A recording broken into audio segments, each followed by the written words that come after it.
Mas bem, vamos falar também agora, Denise, agora sim, nós vamos falar sobre a situação da pandemia nas eleições, porque o Brasil vem registrando um aumento expressivo de casos e internações nos últimos dias em decorrência do coronavírus. Agora, ao vivo, sobre esse assunto, vamos falar com o infectologista, presidente da Sociedade Brasileira de Pediatria, Renato Kfouri. Doutor Renato, muito boa tarde, é um prazer tê-lo aqui conosco. Boa tarde, Fernando. Boa tarde, Denise. Prazer falar com vocês, ouvintes da Rádio Jovem Pan. Renato Kfouri, nós estamos vivendo uma situação de fato complicada no país, né? O ministro Pazuello usou o termo repique do coronavírus no Brasil e em meio, inclusive, ao pleito eleitoral, às eleições municipais. Acabei de dizer que Macapá ainda vai passar, os candidatos ainda estão lá em campanha com a situação que acontece. A questão sanitária é preocupante. Como é que nós podemos fazer um panorama desse momento? Esse termo repique, que foi usado pelo ministro, é o que está havendo agora? A gente não pode deixar de se conscientizar dos riscos da pandemia? Olha, Fernando, o que a gente está observando na maioria, ou em boas partes das grandes cidades do país, é um aumento do número de casos. Nós estávamos em curvas descendentes, aqui em São Paulo, por exemplo, no Rio de Janeiro, sustentadamente descendentes, levando em conta que nós estávamos num platô muito elevado, de cerca de 1.000 mortes por dia, durante semanas, até meses, e nós em queda, né, dessa curva epidêmica, observamos agora um aumento de número de casos, de hospitalizações, e que em breve deverá se refletir também no aumento na média móvel de hospitalizações e mortes. Dar o nome de repique ou segunda onda, alguma discussão um pouco teórica que leva em consideração, vamos dizer assim, as definições epidemiológicas do fato. Alguns acreditam que chamar de segunda onda quando você não terminou a primeira onda é um conceito equivocado. O normal seria um recrudescimento ou um repique. Outros já chamam de segunda onda. Então, a denominação, na verdade, Fernando, pouco importa. Nós estamos vivendo realmente um ressurgimento da doença. A curva que estava na descendência aumentou. As medidas que nós adotamos na maioria das cidades de flexibilização se refletiram num maior contato entre as pessoas e, consequentemente, uma maior transmissão, uma volta da transmissão do vírus. E talvez sejam necessárias agora as medidas que venham na contramão do que nós fizemos em relação ao relaxamento das medidas. Nós vamos precisar endurecê-las um pouco mais para evitar esse aumento. Agora, doutor Renato, se questiona muito essa situação de isolamento, né, da necessidade ou não de se restringir determinadas atividades. A gente percebe que a Europa, embora ainda esteja com números bastante ruins, alguns países já estão anunciando novamente a flexibilização, porque tem um cansaço da população, tem uma preocupação muito grande com a economia, com a atividade, com os resultados que se possa obter, não é? E a própria Europa está anunciando essa flexibilização mesmo antes de ter a garantia de que vai mesmo começar a vacinação antes da virada do ano.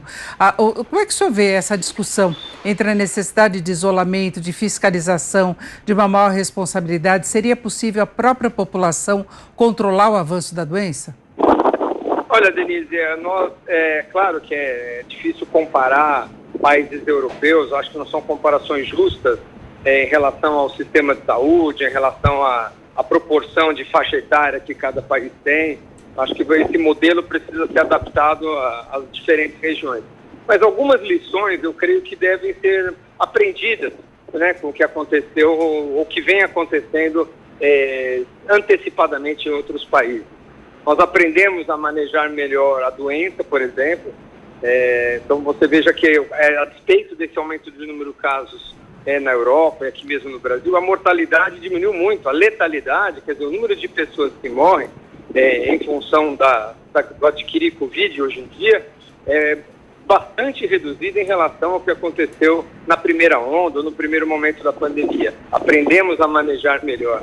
Aprendemos também que as crianças, por exemplo, desempenham um papel menor na cadeia de transmissão da doença.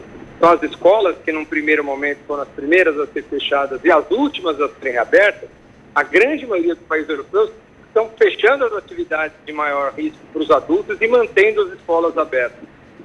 Então, eu acho que assim, o que a gente vem conduzindo são 2 exemplos que mostram como a gente precisa aprender com as lições, não só do nosso país, as lições prévias, a questão da testagem, por exemplo, a importância, como também a adequação dessas medidas frente às realidades de diferentes. O Brasil é um país muito grande, então também dentro do nosso país nós temos diferentes epidemias que precisam ser contextualizadas dentro de cada momento. Agora... Então, acho que a flexibilização, só finalizando, acho que a flexibilização é muito particular de cada local e, sem dúvida, o que você falou no final, o comportamento das pessoas é decisivo, Denise. Não adianta definir que a academia é o supermercado, é o salão de beleza ou é o shopping center. O que faz diferença não é o local onde nós estamos, e sim a atitude e o comportamento das pessoas nesses locais. Agora, doutor Renato, o senhor citou essa questão das escolas. O senhor acha que mesmo com o aumento do número de casos seria possível manter esse processo de retomada das aulas? Porque nós vimos, inclusive, algumas escolas particulares que tinham reaberto, tinham permissão em alguns estados, fecharam porque surgiram casos.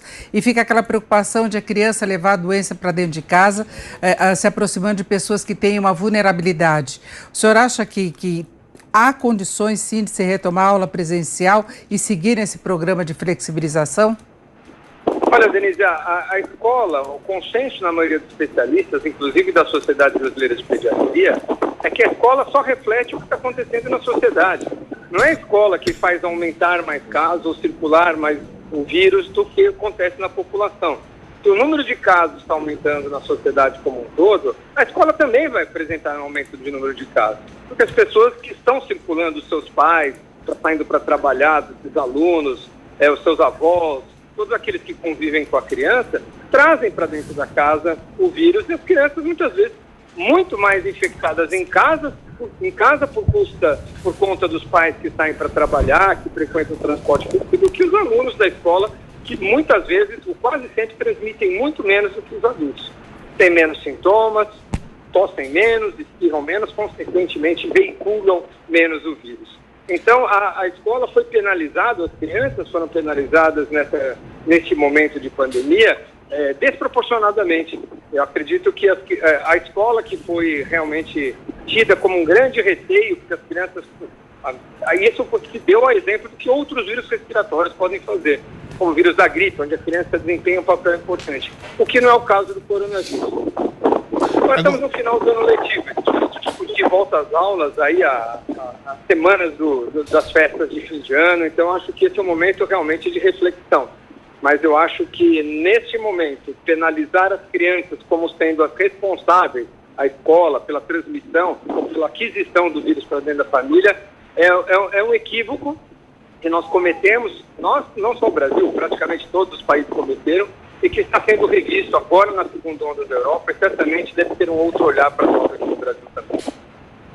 Agora, doutor Renato, o senhor acredita que essa espécie de relaxamento que boa parte da população está vivenciando, onde nós vemos aglomerações, parece que está tudo muito bem, se deve pelo fato de talvez ter essa confiança muito grande, estamos na iminência de ter uma ou mais vacinas que possam ajudar na cura, no combate ao coronavírus? O senhor vê que as pessoas elas estão mais relaxadas por isso? E também falando sobre vacina, né?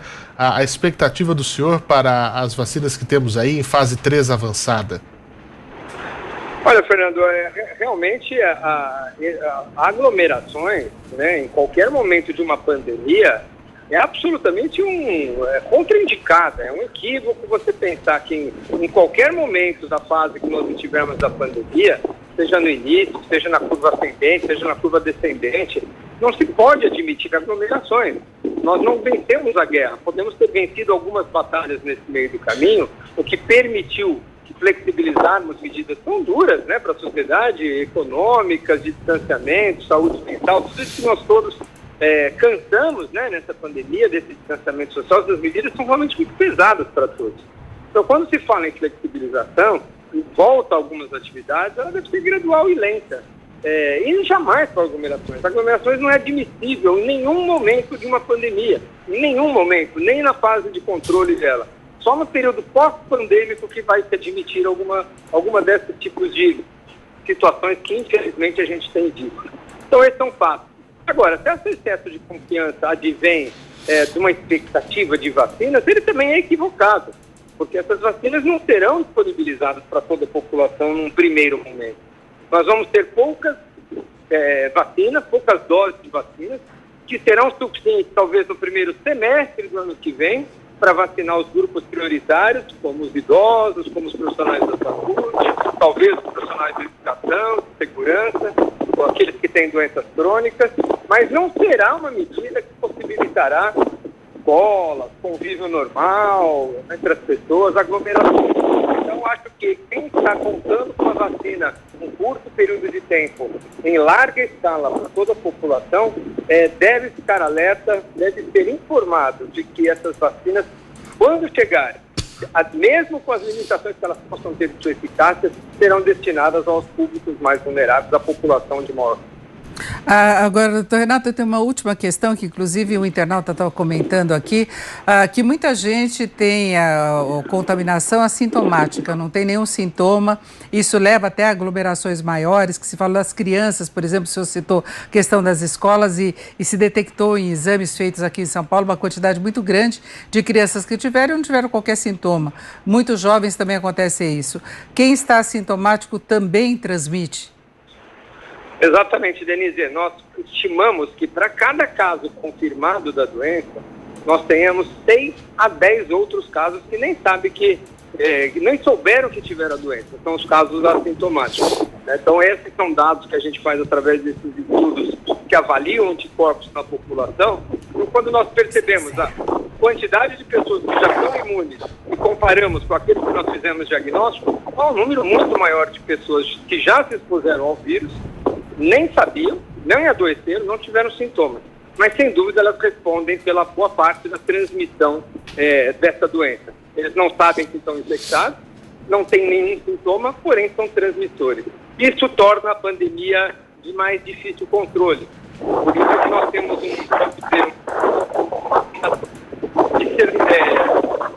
uma disseminação do vírus de uma maneira muito importante, numa população que não tem imunidade e não conseguimos reconhecer entre aqueles que estão com vírus quem são realmente, porque muitos deles não têm sintomas. Da importância da máscara, né, deles que a gente tanto fala. Nós aprendemos que a máscara previne não só que você adquira a doença, mas se você estiver naquela forma da doença assintomática ou ainda naquela fase pré-sintomática, você já tem o vírus, mas ainda não manifestou os sintomas, você já é um potencial transmissor do vírus. É fundamental que essas medidas de distanciamento de máscara sejam mantidas, mesmo entre aqueles que não têm sintomas, porque ninguém sabe entre nós quem é que está portando e transmitindo o vírus. Muito bem, Renato Kfouri, médico infectologista, presidente da Sociedade Brasileira de Pediatria. Gostaria de agradecer o senhor pela disponibilidade de falar conosco neste domingo eleitoral sobre o assunto do ano e que nós não podemos deixar de falar em momento algum pela necessidade e pela grande relevância. Muito obrigado, Renato. Obrigado, Fernando. Só uma pequena correção, não é presidente da Sociedade Brasileira de Pediatria, mas presidente do Departamento de Imunizações da Sociedade. Obrigado pela oportunidade, um abraço a vocês, um abraço a vocês. Até a próxima.